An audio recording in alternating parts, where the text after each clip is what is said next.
Alexander getting banished, I'm not surprised. It was a long time coming.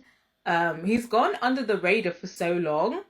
I thought maybe they might give him a little cut, but no. And you know why? It's because he's a know-it-all and he talks too much. I think he had this air about him that he was smarter than everybody else in the room, and like everything that he said was important and of value, and more valuable than what anybody else had to say. And he also came across as a salesman, a salesperson, particularly when he kept flaunting around his qualifications. I'm an diplomat. I dealt with conflicts in the Middle East, in Africa, blah blah blah. There's this air of self-importance about him and this fake nobility, and then him basically just begging off Frankie. His communication skills were bad, his people skills were bad, and you know what, I wouldn't be surprised if they thought that he didn't need the money. And you know, even if I thought that he was a faithful, if they came together and was like, yeah, let's cut him up the fund, I would be inclined to agree. Yeah, I think overall Alexander